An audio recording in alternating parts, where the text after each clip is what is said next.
주목성에 오신 여러분들을 환영하고 축복합니다. 하나님께서 새로운 날을 허락하셨는데요. 새로운 날을 걸맞는 새로운 은혜로 오늘 하루 우리 인생을 지킬 줄 믿습니다. 오늘은 구원받은 자의 공의로움이라는 제목을 가지고 신명기 24장 10절부터 22절까지 말씀을 좀 살펴봤으면 좋겠습니다. 우리 17절부터 18절까지 말씀 같이 한번 읽어볼까요? 너는 객이나 고아의 송사를 억울하게 하지 말며 과부의 옷을 전당 잡지 말라. 너는 애굽에서 종되었던 일과 내 하나님 여호와께서 너를 거기서 속량하신 것을 기억하라. 이러므로 내가 내게 이 일을 행하라 명령하노라. 예, 하나님께서는 모세를 통해서 약속의 땅인 가나안 땅에 들어와서 이스라엘 백성이 정말 가나안 민족들과 어떻게 구별된 삶을 살 수 있을지에 대해서 계속해서 가르칩니다. 특별히 오늘 본문에서는 나그네와 고아와 또 과부와 같이 사회적 약자, 이런 사회적 약자에 대해서 우리가 어떤 태도와 자세를 취해야 될지에 대해서 보여야 될지에 대해서 말씀하고 계세요. 무엇보다도 오늘 본문에서 첫 번째로 이야기하는 건 뭐냐면 차별 대우하지 말라는 것. 너는 객이나 고아의 송사에서 재판이거든요. 송사는 재판에서 억울하게 하지 말고, 그러니까 사실은 우리가 재판 과정에 보면 힘 있는 사람이 더 유리한 재판을 받는 경우들이 많죠. 당시에는 그랬어요. 그러니까 당시에는 재판이 있으면 사회적 약자가 법정에 서면 부당한 대우를 받고 불공정한 판결을 받는 경우들이 굉장히 많았어요. 그러니까 그렇게 하지 말라는 거예요. 나그네 같은 경우에는 정말 그 지역의 문화나 현지의 문화나 법이나 언어에 익숙하지 않죠. 그러니까 부당한 대우를 받을 수밖에 없겠죠. 그리고 과부나 고아나 이런 사람들은 자신의 입장을 충분히 변호하고 대변해 줄 만한 사람이 없겠죠. 그래서 이런 사람들이 차별 대우를 받는 경우들이 많았어요. 그런데 이들을 차별 대우하지 말라는 거. 사실 이는 오늘날 우리 사회도 크게 다르지 않죠. 뭐 그런 말 있잖아요. 유전무죄, 무전유죄. 그만큼 정말 가진 사람들은 그만큼 죄에 대해서 관대한 처벌을 받을 확률이 크고 못 가진 사람들은 혹독한 법에 대우를 받기 쉽다는 거예요. 그래서 우리 사회도 이게 만연돼 있다는 거죠. 뿐만 아니라 우리 안에도 이런 것들이 있을 수 있죠. 우리 안에도 나쁜 습성이 있어요. 그건 어떤 걸까요? 그건 약한 자에게 강하고 강한 자에게 약한 거예요. 강한 자가 있으면 잘 보이려고 노력을 해요. 그런데 나보다 힘이 약한 자들이 있다라고 생각하면 뭐예요? 그 사람들을 무시하죠. 이런 것들이 우리 안에 이런 나쁜 습성이 있어요. 나는 이건 무관하다 이렇게 이야기하면 그게 더 위험해. 오히려 정말 우리 안에 이런 나쁜 습성이 있을 수 있음을 인정하고 뭐예요? 정말 나는 이런 사람은 아닌지, 정말 약한 자에게 강하고 강한 자에게 약하지 않은지 늘 돌아봐야 돼. 첫 번째로 이 사회적 약자에 대해서 너희가 차별 대우하지 말라라고 이야기를 합니다. 그 다음엔 뭐라고 이야기할까요? 뒤에는 두 번째로 뭐냐면 과부의 옷을 전당 잡지 말라라고 이야기해요. 그럼 과부의 옷을 전당 잡지 말라는 건 뭘까요? 과부의 옷은 그런 거예요. 이 옷이 남는 재산이 아니에요.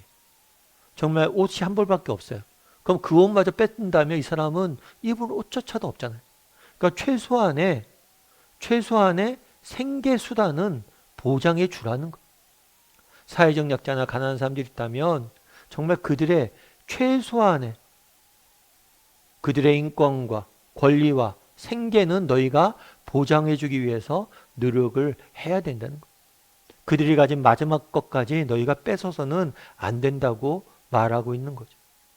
그런 다음에 이런 이야기를 해요. 그럼 왜 우리가 약한 자들을 이렇게 대우해야 됩니까? 했을 때 뭐라고 그래요? 너는 애굽에서 종되었던 일을과 내 하나님 여호와께서 너를 거기서 속량한 것을 기억하라. 너희가 나그네나 고아나 이런 사람들, 과부나 이런 사람들 너희가 학대하는데 너희가 과거에 종이 아니었냐? 너희가 과거에 나그네지 아니었냐? 그 시절의 일들을 너희가 잊지 말라는 거.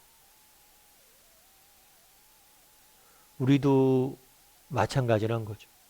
여러분, 우리가 늘 기억해야 돼요. 뭘 기억해야 돼요? 우리가 나그네였다는 사실. 우리가 죄인이었다는 사실. 그런데 하나님께서 우리에게 은혜 베푸셔서 우리를 하나님의 자녀로 삼아 주셨고 우리의 인생을 놀라운 은혜로 우리를 뭘 한 거예요? 이날 이때까지 지켜오시고 보호해 주셨다는 거예요. 너희가 이 사실을 잊으면 안 된다는 거예요. 신약 성경에서 예수님께서는 이것을 10만 달란트 빚진 종의 이야기로 비유를 하죠. 엄청난 빚을 진 사람이 있었습니다. 이 사람의 빚을 탕감해 줬어요. 그런데 이 사람이 자신에게 조금 빚진 사람에게 이자를 받고 그 사람들을 학대하는 거예요. 이러면 되겠냐는 거예요. 우리가 하나님께서 우리에게 베푸신 것들을 생각해 보라는 거예요. 정말 하나님께서 이렇게 많은 것들을 우리에게 베푸셨는데 뭐라는 거예요? 우리가 그것들 받았다면 다른 사람에게 뭐래요? 그런 받은 은혜를 베풀 수 있어야 된다는 거예요. 여러분 생각해 보세요. 정말 우리 인생에 정말 중요한 것들을 한번 생각해 보세요. 정말 그런 것들은 다 거저받은 거 아니에요? 여러분 그렇잖아요. 여러분 여러분 공기가 없으면 우리 숨 쉴 수 있습니까? 살아갈 수 있습니까? 그런데 이 공기를 우리가 돈 주고 사나요? 아니죠. 거저받죠. 하나님이 우리에게 거저 주신 거죠. 뿐만 아니라 우리 선조들이 우리의 자연을 잘 갖고 나기 때문에 우리가 거저 받는 거죠. 태양은 어떤가요? 여러분 태양빛이 없다면 지구에는 어떤 생명체도 존재할 수 없어요. 태양에서 오는 에너지를 이용해서 모든 산업이 발달하는 거예요. 그런데 태양빛을 이용하는데 우리가 돈을 드나요? 안 들잖아요. 우리 인생의 정말 90% 이상은 우리가 거저 받은 거, 은혜로 받은 거. 그렇다면 우리가 이걸 거저 받았으면 너희도 나눌 수 있어야 되는 거 아니야? 이렇게 묻는 거. 그래서 너희가 종되었던 것을 기억하라. 그래서 우리가 늘 다른 사람에게 뭘 해야 됩니까? 정말 베풀 줄 알아야 된다는 거예요. 왜냐하면 너희가 하나님이 너희를 그렇게 너희에게 큰 은혜를 베풀지 않았냐? 이런 말씀하시는 거죠. 여러분 우리나라 초창기에 활동했던 목사님 중에서 김익두 목사님이라는 분이 계세요. 이분은 원래 황해도에서 부유한 집안에서 독자로 태어나서 태어났어요. 그래서 부모님의 사랑을 받으며 유복한 삶을 살고 있었죠. 그런데 어느 날 아버님이 돌아가셨습니다. 그런 다음에 가세가 기울었어요. 그리고 이때부터 이분이 엇나가기 시작했어요. 그래서 나중에는 깡패가 됐어요. 깡패가 돼서 온갖 나쁜 짓도 많이 하고 사람들 때리고 다니고. 그래서 그 당시 별명이 뭐냐면 안악골의 호랑이였어요. 그만큼 괴팍한 성격의 싸움꾼으로 많은 사람들 괴롭히고 그렇게 전락을 한 거죠. 그런데 이분이 선교사님을 만났어요. 여기 이 선교사님에게 복음을 들었어요. 전도를 받았어요. 그래서 예수를 믿게 됐어요.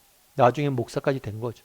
그러면서 많은 사람들에게 복음을 전한 유명한 복음 전도자로 알려져 있는 목사님이세요. 근데 이분과 관련된 한 번 일화가 있어요. 그건 뭐냐면 이분이 한 번은 이제 전도하기 위해서 이렇게 길을 가는데 산길을 가고 있었어요. 그래서 날이 좀 더웠던 것 같아요. 그리고 산을 좀 높이 올라갔던 것 같아요. 그래서 산길을 가다 좀 중간에 앉아서 쉬고 있었어요. 쉬고 있었는데 뒤에서 술 취한 사람이 좀 올라온 거예요. 그리고 술 취한 사람이 올라오더니 야, 너는 왜 나보다 먼저 올라와 있어? 하면서 이 사람을 김익두 목사님을 때린 거예요. 생각해보면 그게 말도 안 되는 거잖아요. 같이 일행도 아니고. 근데 자기보다 먼저 올라와서 앉아있다고 때리는 거예요. 그러니까 무조건 시비를 건 거예요. 사정도 없고 말도 안 되는 이유로 술주정을 부린 거죠. 그런데 이 목사님이 이 사람이 막 때릴 때 아무 저항도 하지 않고 그냥 맞았대요. 그런 다음에 이 목사님 그런 얘기를 할 때 형님 그럼 저 다 때리셨습니까? 그랬더니 이 술주정뱅이가 그런 얘기를 할 때 그래 다 때렸다. 그랬더니 이 목사님 뭐라고 그랬냐면 예수는 제가 믿고 복은 형님이 받으셨군요. 그래갖고 응? 그게 무슨 얘기야? 그랬더니 제가 김익두입니다. 그랬더니 이 술주정뱅이가 그때 정신 바짝 들어서 자기한테 싹싹 빌더래. 왜 김익두라는 그 깡패에 대해서 알고 있었어. 근데 이 목사님 말씀하신 게 되게 와닿았어요. 예수는 제가 믿고 복은 형님이 받으셨군요. 김익두 목사님 왜 이 사람이 자기한테 그렇게 해코지 했을 때 가만히 있었을까요? 하나님께 받은 은혜가 있죠. 나 같은 죄인을 하나님께 용서해 주셔서 정말 내게 생명 주시고 하나님 알게 해주셨는데 내가 이 사람이 이렇게 잠깐 나한테 한 거 그거 용서해 줄 수 있다는 거. 예수는 내가 믿고 복은 형님이 받아주셨군요. 이게 기독교인이 가져야 될 태도인 것 같아요. 정말 우리가 왜 다른 사람에게 친절을 베풀고 그들을 섬기고 도와줘야 됩니까? 계속해서 우리가 신명기에 나오는 윤리 중에 하나는 배려와 사랑과 섬김이. 왜 우리가 다른 사람을 배려하고 섬겨야 됩니까? 우리가 받은 사랑이 있잖아요. 하나님께서 우리를 이렇게 사랑하셨잖아요. 우리가 얼마나 받은 게 많습니까? 받은 게 많으니까 우리가 받은 것 중에 일부를 나눠주는 거예요. 결국에 우리가 왜 다른 사람을 배려하지 못합니까? 우리가 받은 구원이 얼마나 큰 은혜인지, 하나님께서 얼마나 큰 은혜인지 우리가 모르기 때문에. 정말 하나님의 은혜를 알고 정말 감사할 줄 아는 사람들은 다른 사람에게 배려할 줄 아는 것. 약자들을 돌볼 줄 아는 것. 그래서 바라기는 우리 다음의 식구들이 정말 우리가 구원받은 자로서 정말 우리 구원의 은혜를 다른 사람에게 베품으로 나타낼 줄 아는 저나 여러분이 되기를 주님의 이름으로 소원합니다.